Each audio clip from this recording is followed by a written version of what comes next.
pessoal! Bem-vindos ao nosso podcast, o nosso espaço de discussão sobre o português do Brasil. E hoje nós vamos falar sobre as profissões, sobre como o trabalho e o ensino online moldaram algumas profissões, como mudaram o rumo de algumas profissões. Inclusive aquelas que eram impensáveis no formato online, hoje já estão operando e funcionando no formato online. E claro que eu trouxe novamente um convidado que tem, inclusive, muita história sobre essa questão do online para compartilhar conosco. Professor Ademir, bem-vindo novamente. Obrigado mais uma vez pelo convite e hoje então vamos falar sobre profissões. Adorei o tema, acho muito interessante e eu tenho muitas histórias realmente para falar sobre profissões, porque eu trabalho há muito tempo como professor, facilitando o idioma para muitos estrangeiros. Bem, você tem muita história sobre essa questão do online, porque você começou com o online muito antes desse boom que a gente tem hoje, que a gente vê muitas áreas migrando para o online, que antes a gente não pensava. E você lá atrás, em 2008, né, você começou a sua escola online. Como é que foi? Como é que foi essa transição aí? Foi por necessidade. Eu trabalhava presencialmente nas empresas, dando aula de português como professor, né? Professor de português como língua estrangeira. Então, por uma questão de mobilidade, eu decidi fundar uma escola online porque eu queria estar mais em casa e trabalhar em casa. É o home office de hoje, naquela época não era muito comum, e a gente fundou uma escola que oferecia português para estrangeiros para o mundo inteiro. Tínhamos alunos de 15 países, já no primeiro ano, até da China, tínhamos alunos. E era tranquilo para os alunos assimilarem online, porque quando a gente fala de idiomas, a gente não tem muito essa cultura, não tinha, né? Hoje já é bem difundido, mas não tínhamos muito essa cultura do online para idiomas, porque supõe conversação, troca, para você adquirir habilidade, como é que era? Eles ficavam preocupados com a aprendizagem. Será que realmente eu vou aprender online? Sobretudo as pessoas, os alunos, por exemplo, da China, da Rússia, que o idioma é uma barreira muito grande entre um brasileiro, ou o português e o chinês. Mas eles sempre sabiam o espanhol. O espanhol era a língua intermediária. Então eles tinham essa preocupação, será que eu vou aprender online? Então tinha que convencê-los disso, mas a gente convencia com as aulas. Com as aulas, com a metodologia, né? Porque é diferente, né? Uma aula presencial exige uma abordagem, a aula online é um pouco diferente, tem que se adaptar, não é só transferir o espaço de aprendizagem, né? Porque não funcionaria, né? E nesse momento você estava lá com seus alunos online, fazendo as suas aulas online, e o feedback deles, eles, além da questão de ter a facilidade de não ter que se deslocar, o que eles falavam sobre a aprendizagem? Tinha algum tipo de colocação dos alunos? Eles procuravam o português porque precisavam para o trabalho, né? A importância para eles do português para o trabalho como uma ferramenta, mas também procuravam o português para conhecer a nossa cultura, a nossa diversidade, para poder visitar o Brasil. Então era muito marcado isso, as profissões, o que eles buscavam na hora de aprender os idiomas. Cada profissão vinha com uma necessidade e a gente dava conta no online, naquele processo, fazendo as videochamadas, a essa demanda. E a gente, né, pensando como professores, houve sim uma transição, tivemos que adaptar metodologia, abordagem, mas era uma profissão que permitia migrar aí o espaço de aprendizagem, descentralizar, sair do físico, do presencial. E as outras profissões? Já que o nosso tema é profissão, né? Como é que foi essa história, de repente, a gente ter audiência online? A gente tem juiz hoje atuando online, temos médicos atuando online, temos muitas outras profissões que estão migrando. Como é que o professor vê essa migração do físico para o online para as outras profissões? Eu acho que a adaptação ao momento em que estamos, né? Já passamos por tantas coisas nos últimos anos, então houve uma necessidade de se adaptar para o online. Por exemplo, tem gente que faz academia online. Academia é ginástica. Eu faço academia online. Eu sou adepta do online para academia. Para mim é ótimo. Eu faço, inclusive, aula de pilates, aulas que são mais específicas. Eu encontrei uma maneira de economizar, porque essas aulas são mais caras no presencial, e no online eu consigo, com acompanhamento do profissional, em tempo real, ter uma economia aí e também encaixar melhor na minha rotina. No meu caso, eu procuro especificamente porque os horários batem e encaixam melhor na minha rotina. Eu gosto bastante. Eu não abro mão de fazer meu exercício online. Hoje não consigo me ver novamente indo para academia só por uma necessidade. Talvez eu vá e queira ir em outro momento para trocar, para conversar, para ter um espaço de troca ali com outras pessoas, mas não pela necessidade de fazer exercício. É tão efetivo no online quanto no presencial. Então você tem um instrutor online, por exemplo. Tenho um instrutor online. Que interessante. E você acha que algumas profissões vão desaparecer? Como você vê essa transição? Qual seria a palavra adequada nesse contexto?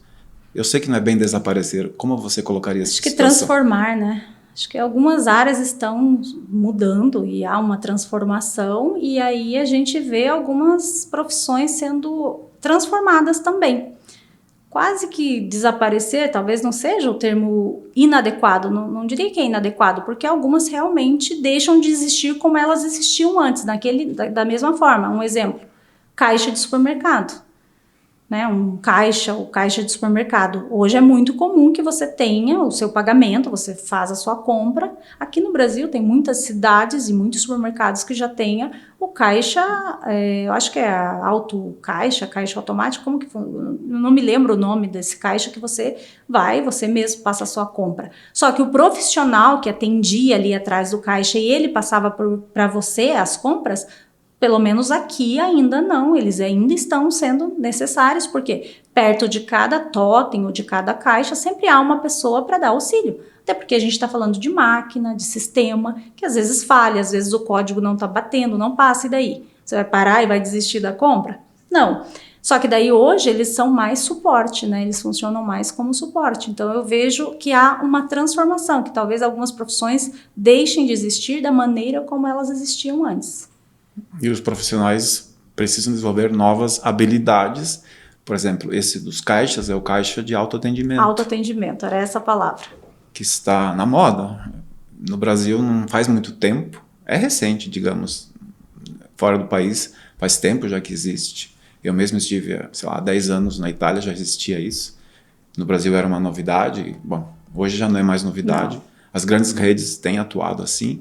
E esses profissionais, de modo geral, eles são reaproveitados dentro da própria empresa. Há um cuidado sobre isso. Como reaproveitar ou recolocar esse profissional. Eu acho que isso tem a ver com profissões e com a adaptação do momento. E a cada tempo a gente vai sofrendo, exato. A adaptação eu acho que é a palavra, porque a cada tempo a gente vai tendo essa transformação a partir do que vai chegando, do novo.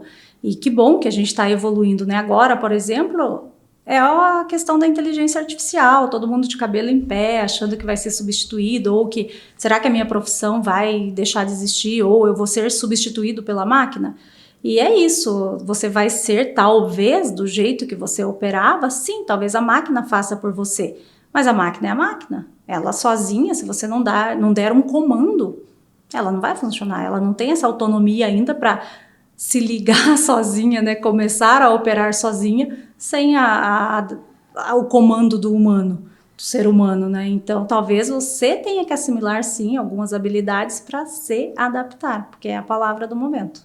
E já que estamos falando de profissão, quero fazer uma pergunta. Se você não fosse professora, o que você seria?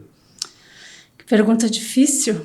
Por algum tempo, respondendo hoje, eu acho que eu seria psicóloga. Acho, porque não sei se eu seria, né? Mas é uma profissão que eu tenho muita afinidade, exatamente pela minha área, né? Sou educadora, pesquiso muito sobre aprendizagem e tenho uma afinidade muito grande com a psicologia. Estudo muito comportamento de aprendizagem. Mas por muito tempo eu tinha um interesse pela advocacia, pelo direito, e eu pensava em ser advogada. Quase mudei de área. Só não mudei de área por uma questão. Eu me apaixonei pela docência, pelo aprender, e aí isso me tomou. Os idiomas, eu sempre gostei muito de aprender idiomas, então mesmo antes, eu também sou professora de espanhol para brasileiros, né? Não só para brasileiros, mas dou aula de espanhol também, e essa paixão pelos idiomas, a docência acabou me ganhando ali, e eu acabei não indo para o direito e para ser advogada, mas é uma área que eu gosto bastante também. Você? Bom, como professor, eu também posso ser, porque você também pode, tradutor, porque nós estudamos isso na faculdade, podemos ser consultores, mas eu acho que eu seria várias coisas. Uma delas, cozinheiro, adoro cozinhar. Também seria advogado, gosto muito. Médico, adoraria. Tentei ser médico, mas eu não gosto muito da função de ser médico. Não saberia lidar com a situação de uma cirurgia, por exemplo. Então, optei por não fazer medicina, mas era sempre um sonho, um desejo. Uma das primeiras escolhas. Pensei em ser psicólogo também. Enfim, muitas profissões. Psicólogo, médico, cozinheiro. Cozinheiro eu sou porque todo mundo cozinha. Você também é. Depende. E eu sei que você cozinha muito bem. Obrigada, sim. Eu gosto bastante. Eu fiz um curso de culinária, mas não posso dizer que sou cozinheiro ou um chefe. Sei cozinhar. É uma profissão cozinha muito... e cozinha bem. Bem, então poderia ser um bom cozinheiro. Mas prefiro ser professor porque é a minha paixão pela docência, como você também tem. Exato. E são tantas áreas, né? Se a gente parar para pensar. Agora, uma área que você me perguntou que profissão talvez eu tivesse, né? Uma área que eu tenho certeza que eu não é assim para mim. Não é que eu não me daria bem, porque eu acho que tudo que você treina, você adquire algumas habilidades, né? Mas a área de vida, de biológicas, né? De medicina, biologia, essas áreas que mexem com o ser humano, o ser vivo, o corpo ali, eu acho que eu tenho um pouco de receio. Talvez eu não tenha vocação para isso. Porque a gente fala muito em vocação, talvez eu não tenha. Eu comecei a dar aula aos 12, informalmente, porque eu dava aula para os meus companheiros. E dava aula sempre, ou era português ou era matemática, porque eu ia muito bem nas duas matérias. Então já comecei a ser um professor de brincadeira, treinando com os meus próprios colegas. Isso era sempre uma paixão, uma delícia. E mais uma perguntinha. Quais seriam as profissões do futuro? Olha, eu teria que pensar um pouco para pensar nas profissões do futuro e dar nomes aqui. Mas eu vou devolver com uma reflexão e até uma pergunta também.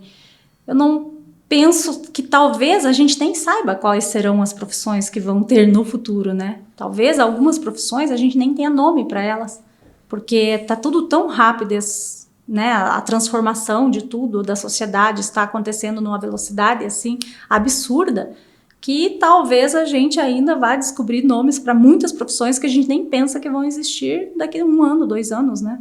Então, não sei, devolvo essa reflexão aqui. Tem alguma na sua cabeça aí?